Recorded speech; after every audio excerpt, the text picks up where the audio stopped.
ಸ್ನೇಹಿತರೆ, ಆ, ಕೆಲವರು ನಾನು ಎಷ್ಟೋ ಜನನ ಕೆಲವು ಸರಿ ಹೇಳ್ದನ್ನು ಕೇಳ್ತೇನೆ.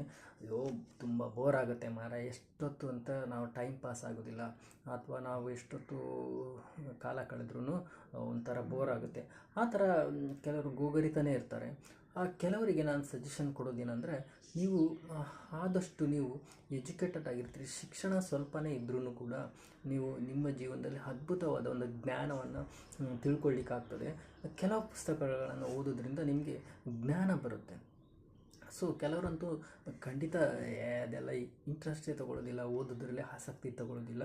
ಕೆಲವರು ಏನಂದರೆ ನಮ್ಮ ಎಜುಕೇಷನ್ಗೋಸ್ಕರ, ಶಿಕ್ಷಣಕ್ಕೋಸ್ಕರ ಓದುವಂಥವರು ತುಂಬ ಜನ ಇದ್ದಾರೆ. ಸೊ ಅದು ಬೇರೆ. ಆದರೆ ಈಗ ಕೆಲವು ಬಿಡುವಿನ ವೇಳೆಯಲ್ಲಿ ನಾವು ಇದನ್ನು ಸಹ ಒಂದು ಅಭ್ಯಾಸವಾಗಿ ಬೆಳೆಸ್ಕೊಂಡಾಗ ನಮ್ಮ ಮನಸ್ಸಿಗೆ ನೆಮ್ಮದಿ ಮತ್ತು ತುಂಬ ಆತ್ಮವಿಶ್ವಾಸ ಬರುವಂಥದ್ದಿದೆ. ಕೆಲವು ಪುಸ್ತಕಗಳಲ್ಲಿ ಇದು ಒಂದು ನಮಗೆ ನಮ್ಮ ಭಾರತದ ಬಗ್ಗೆ ಒಂದು ಜ್ಞಾನ, ಸಂವಿಧಾನದ ಬಗ್ಗೆ ಒಂದು ಒಳ್ಳೆಯ ಮಾಹಿತಿ ಕೊಡುವಂಥ ಪುಸ್ತಕ ಇದೆ. ಖಂಡಿತ ನೀವು ಈ ಪುಸ್ತಕವನ್ನು ಓದಿ. ಭಾರತದ ಸಂವಿಧಾನ ಅಂತೇಳಿ, ಭಾರತದ ಸಂವಿಧಾನ, ಇದನ್ನು ಬರೆದವರು ಪ್ರೊಫೆಸರ್ BS ಲಿಂಗರಾಜ್ ಅಂತೇಳಿ. ಇವರು ಈ ಸಂವಿಧಾನದ ಬಗ್ಗೆ ಸಂಪೂರ್ಣ ಮಾಹಿತಿಯನ್ನು ಈ ಪುಸ್ತಕದಲ್ಲಿ ಭಾರತದ ಸಂವಿಧಾನ ಅಂತೇಳಿ ಬರೆದಿದ್ದಾರೆ. ಕೆಲವು ಸ್ಪರ್ಧಾತ್ಮಕ ಕಾಂಪಿಟೇಟಿವ್ ಎಕ್ಸಾಮ್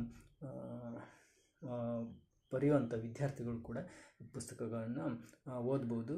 ಒಳ್ಳೆಯ ವಿಸ್ತಾರವಾಗಿದೆ, ಚೆನ್ನಾಗಿ ಮಾಹಿತಿ ಇರುವಂಥ ಪುಸ್ತಕ. ನಾನು ಕೂಡ ಓದಿದ್ದೀನಿ.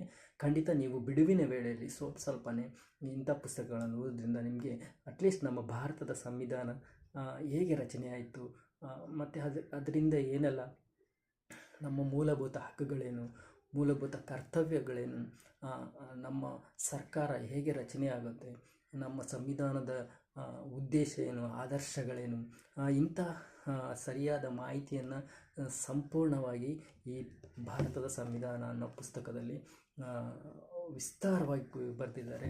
ಖಂಡಿತ ನೀವು ಓದಿ, ನಮ್ಮ ಭಾರತದ ಸಂವಿಧಾನದ ಬಗ್ಗೆ ನೀವು ಸಹ ತಿಳ್ಕೊಳ್ಳಿ ಅಂತೇಳಿ ಕೇಳ್ಕೊತೀನಿ. Thank you.